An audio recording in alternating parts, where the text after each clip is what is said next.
Hello everyone, मैं हूं जयेश राजगौर और स्वागत है आप सभी का इस नए इंटरेस्टिंग यूट्यूब वीडियो में। दोस्तों, हम पढ़ रहे हैं क्लास 12th का एसपी यानी सेक्रेटरियल प्रैक्टिस और ये है दोस्तों chapter number 10 dividend and interest का लेक्चर नंबर 4। जी हां दोस्तों, पिछले कुछ वीडियोस के अंदर हमने डिविडेंड क्या है ये जाना, हमने देखा फीचर्स ऑफ डिविडेंड के बारे में और पिछले वीडियो के अंदर हमने अनपेड और अनक्लेम्ड डिविडेंड के बारे में भी जाना।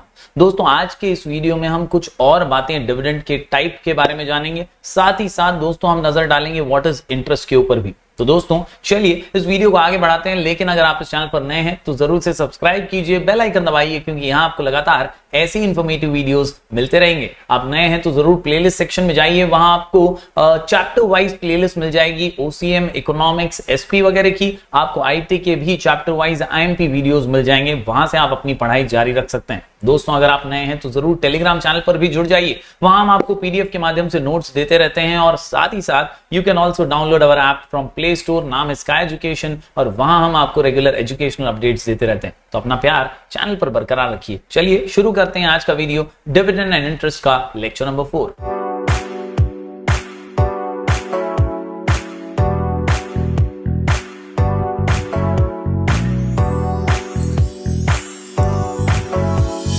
तो दोस्तों आज हम बात करेंगे इंटरिम डिविडेंड के बारे में।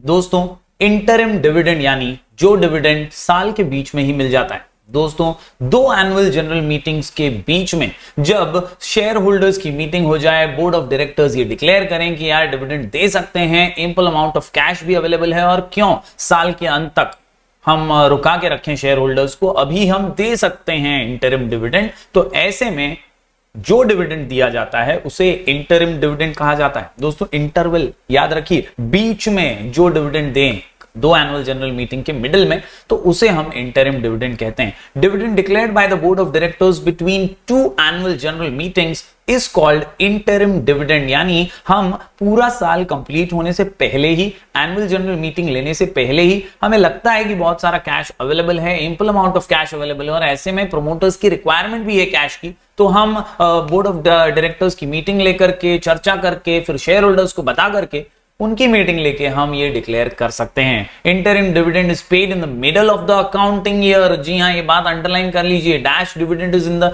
Paid in the middle of accounting year. Answer है interim dividend, that is before the finalisation of annual accounts for the year, यानी फाइनलाइजेशन हुआ नहीं अभी तक, फाइनलाइजेशन से पहले ही हमने मीटिंग लेकर ये डिस्कस किया कि यार इंटरिम डिविडेंड दे सकते हैं। Opinion of the companies auditor should be taken before declaring interim dividend। तो यहां पर जो है महत्वपूर्ण भूमिका ऑडिटर भी निभाता है, उसका भी ओपिनियन, उसकी भी राय लेनी पड़ती है कि भाई सच में क्या हम वो कैपेबिलिटी रखते हैं कि इस पोजीशन पे हम डिविडेंड दे सकते हैं। दोस्तों, तो ये थी बात इंटरिम डिविडेंड की मीनिंग की। अब चलिए नजर डालते हैं features of interim dividend per. सबसे पहले तो the board of director has the power to declare interim dividend, यानी सभी अधिकार जो हैं वो किसके हाथों में है? बोर्ड ऑफ डायरेक्टर के हाथों में। अगर उन्हें लगता है कि नहीं अभी साल के बीच में दिया जा सकता है डिविडेंड, जिससे प्रॉफिट में से शेयर जो है वो हम बांट सकते हैं शेयर होल्डर्स को, तो वो डिक्लेयर कर सकते हैं। Interim dividend is only a payment on account of the whole dividend for the year, यानी जो पूरे साल का डिविडेंड हम देने वाले थे उसी का एक पेमेंट हम जो है बीच में दे रहे हैं।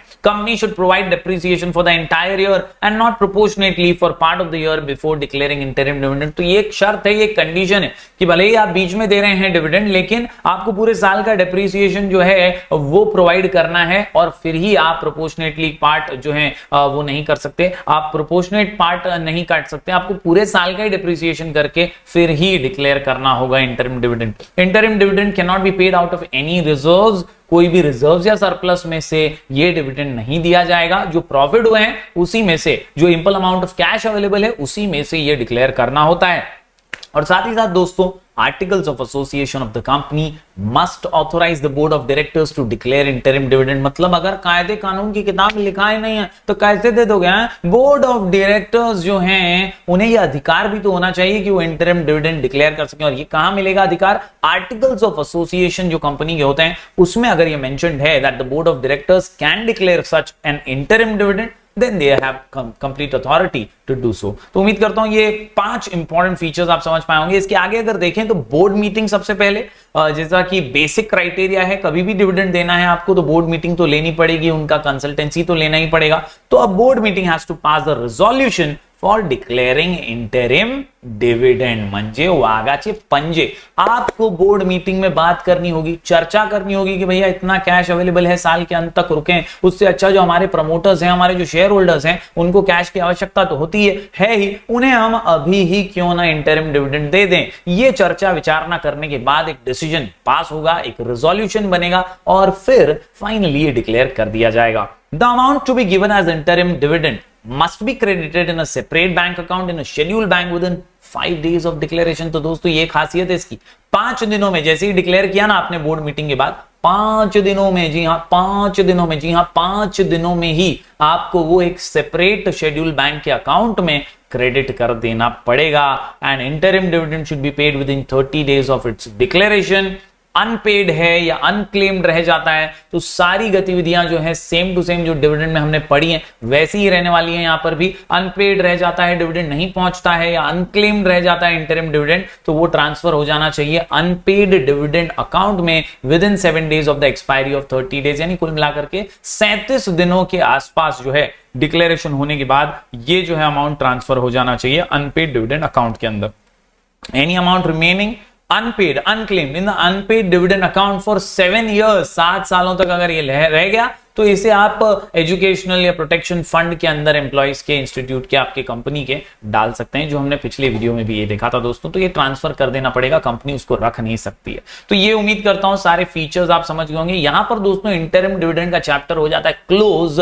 बीच में दिया गया, साल के बीच में दिया गया डिविडेंड होता है इंटरिम डिविडेंड। उम्मीद करता हूं आप समझ पाए होंगे। चलिए अब इस चैप्टर के दूसरे हिस्से पर जाते हैं। जैसा कि आप जानते हैं चैप्टर का नाम है डिविडेंड एंड इंटरेस्ट। तो अब बारी है इंटरेस्ट को समझने की। इंटरेस्ट यानी ब्याज, लेकिन यहां पर ये कौन सा ब्याज दोस्तों? In financial terms it is a payment made for using money of another, that is borrower takes money from the lender.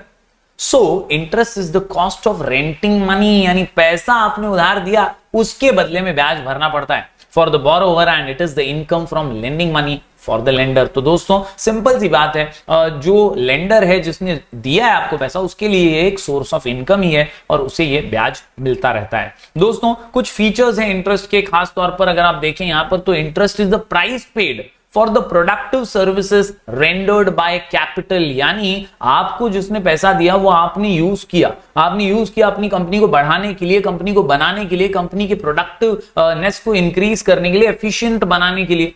तो ये जो प्रोडक्टिव सर्विस आपको उस पैसे से मिली है ना, उसी का प्राइस आप इंटरेस्ट के रूप में पे कर रहे हैं। बात करें दूसरे फीचर की तो it is directly related to risk. जी हाँ दोस्तों, रिस्क है तो इश्क है, और higher the risk higher is the interest. जितना ज्यादा कैपिटल लगाओगे उतना ज्यादा ब्याज पाओगे, सिंपल है। Higher the risk higher is the interest. Rate of interest is expressed as annual percentage of principal. तो यहां पर जो है रेट ऑफ इंटरेस्ट जो होता है वो एक एनुअल परसेंटेज होता है आपके प्रिंसिपल अमाउंट का, यानी 50,000, 1 लाख, 2 लाख, जो भी आपका एक्चुअल अमाउंट आपने लेंड किया है ना, उसके ऊपर राउंडिंग होकर के रेट ऑफ इंटरेस्ट बनता है annually. Rate of interest is determined by various factors like money supply, fiscal policy, माहौल क्या है मंदी का मार्केट के अंदर, वॉल्यूम ऑफ बोरोइंग, कितना ज्यादा आपने बोरो किया है, रेट ऑफ इन्फ्लेशन यानी तेजी है मार्केट में, मंदी है मार्केट में, प्राइसेस क्या चल रहे हैं, रेट्स क्या चल रहे हैं, उसके आधार पर ये रेट ऑफ इंटरेस्ट जो है वो तय होता है। तो उम्मीद करता हूं ये बेसिक फीचर्स आप इंटरेस्ट के समझ पाएंगे। इसके अलावा interest is a charge against the profit of the company, यानी कहीं ना कहीं प्रॉफिट तो कंपनी कमा रही है हमारे कैपिटल से, हमारे दिए हुए पैसे से, तो हमें तो ब्याज मिलना चाहिए। Even if company makes no profit interest should be paid. तुमको पैसा दिया वापरने के लिए, भाई तुमको ब्याज तो देना पड़ेगा, तुम्हारा फायदा हुआ नुकसान हुआ हम क्या करें, है कि नहीं? तो बहुत ही सिंपल सी बात है, हमने पैसे दिए आपको यूज करने के लिए, अब आप यूज कर रहे हैं उसको, आपको फायदा हो रहा है, नुकसान हो रहा है, that is not our concern, हमें इंटरेस्ट मिलना चाहिए, यही कोई भी लेंडर कहता है। दोस्तों it is payable at fixed and generally predetermined rate, यानी रेट ऑफ इंटरेस्ट पहले से तय हो जाता है और उसी रेट पर जो है पैसे इंटरेस्ट के रूप में मिलते रहते हैं। कंपनी हैज टू पे interest if it has borrowed money from creditors like debenture holders, depositors, bond holders etcetera. तो ये कुछ आम क्रेडिटर्स हैं जिनसे पैसे कंपनी लेती है, तो उन्हें इंटरेस्ट देना ही है। तो उम्मीद करता हूं दोस्तों ये आज के इस वीडियो में आप फीचर्स ऑफ इंटरेस्ट भी समझ पाए होंगे। हम ऐसे ही वीडियोस लगातार आपके लिए लेकर आते रहेंगे। अगर यहां तक वीडियो को देखा है तो जरूर से लाइक कीजिए और ज्यादा से ज्यादा स्टूडेंट्स तक शेयर कीजिएगा। हम वीडियोस लगातार आपके लिए लेकर आते रहेंगे। बने रहिए हमारे चैनल पर। Do like, share and subscribe.